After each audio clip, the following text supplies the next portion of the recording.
কচি কচি হাত পা নেড়ে কিছুক্ষণ পরপরই কেঁদে উঠছে সদ্য জন্ম নেয়া ফুটফুটে নবজাতক ওমর ফারুক। মায়ের কোমল স্পর্শে আবার শান্ত হচ্ছে সে। ২৭ ডিসেম্বর বিকেলে ভোলার একটি বেসরকারি হাসপাতালে জন্ম হয় ওমরের।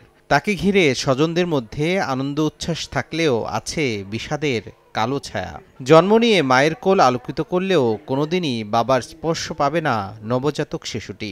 জুলাই আগস্ট ছাত্র জনতার আন্দোলনে গিয়ে গত ১৬ জুলাই ঢাকায় শহীদ হন তার বাবা মোহাম্মদ শাহজাহান। মায়ের গর্ভেই পিতৃহারা হয় ওমর। বাবার মৃত্যুর ৫.৫ মাস পর জন্ম তার।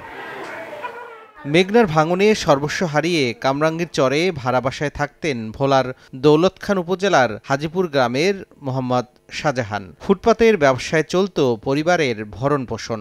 স্বামীর অনুপস্থিতিতে নানা দুঃখ কষ্টে সন্তানকে পৃথিবীর আলো দেখান দরিদ্র ফাতেহা বেগম। কিন্তু গৃহহীন ও দরিদ্র মা নবজাতকের ভবিষ্যৎ নিয়ে চিন্তিত। ৪ মাসের সময় ওর আলতা করে তার বাবা একটা নাম রেখে গেছিল, ওমর ফারুক। তার খুব স্বপ্নের, খুব শখের একটা সন্তান। শেষবারের মতো তাকে কোলে নিতে পারেনি, সেও তার বাপের কোলে উঠতে পারে নাই। আল্লাহর কাছে দোয়া যে ওর বাবার স্বপ্ন ছিল মাদ্রাসা পড়ে একটা আমেল হবে। আমার স্বপ্ন ও আমেল হয়েছে, তোর বাবার স্বপ্ন পূরণ করতে পারে। আমার তো এরকম কোনো আর্থিক সমস্যা নেই, আর্থিক কোনো টাকা পয়সা নেই বা কিছুই নেই।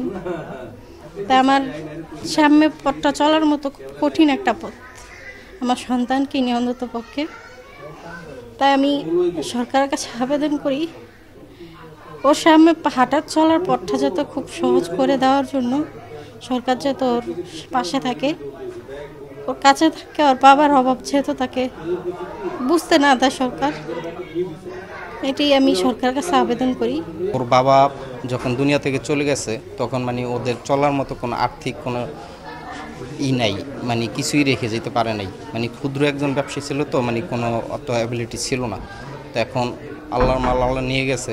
এখন আমি সরকারের কাছে চাই যে ওর, আমার বোন এবং আমার ভগ্নিপতির যেহেতু সরকার সুদৃষ্টি দিয়ে তাকায়া জানি ওদের ভবিষ্যতের জানি একটু চলার জানি একটা স্বাবলম্বী বা ব্যবস্থা জানি করে দেয়।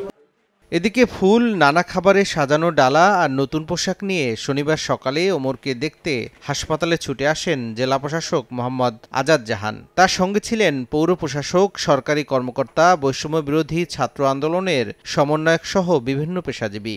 নবজাতকের ভবিষ্যৎ ও পারিবারিক নিরাপত্তায় সহায়তার আশ্বাস দেয় জেলা প্রশাসক। আমরা যতদিন আসি বৈষম্য বিরোধী ছাত্র আন্দোলনের তরফ থেকে এই নবজাতক বাচ্চাকে আমরা সর্বোচ্চটা দিয়ে চেষ্টা করব তাকে লালন পালন করার বা বড় করে তোলার, মানুষের মতো মানুষ করার, এবং তার বাবার যে স্বপ্ন তাকে মাদ্রাসায় পড়াবে, মাদ্রাসার একজন ছাত্র হিসেবে দেখার। জেলা প্রশাসক থেকে শুরু করে সরকার তরফ থেকে অবশ্যই অনুদান আসবে, দফায় দফায় আমরা অনুদান দিচ্ছি, এবং আগামীতেও তার ভবিষ্যৎ কামনায় আমরা যতটুকু করা লাগে সর্বোচ্চটুকু আমরা করব। আমার জেলা প্রশাসনের পক্ষ থেকে তাকে সর্বোচ্চ সহযোগিতা আমি করব। ভবিষ্যতেও এই ছেলেটি বড় হওয়া থেকে শুরু করে মানুষ হওয়া সর্বোচ্চ যতটুকু সম্ভব আমরা করব। আর রাষ্ট্রের বিষয়ে সরকার যেভাবে সিদ্ধান্ত নেবে সেভাবে শহীদদেরকে তারা সহায়তা করবেন। তবে আমি স্থানীয়ভাবে জেলা প্রশাসনের পক্ষ থেকে এটুকু বলবো যে এই বাচ্চাটির দিকে আমরা নজর রাখবো, আমরা খেয়াল রাখবো। শহীদ শাহজাহানকে ঢাকার আজিমপুর গোরস্থানে দাফন করা হয়।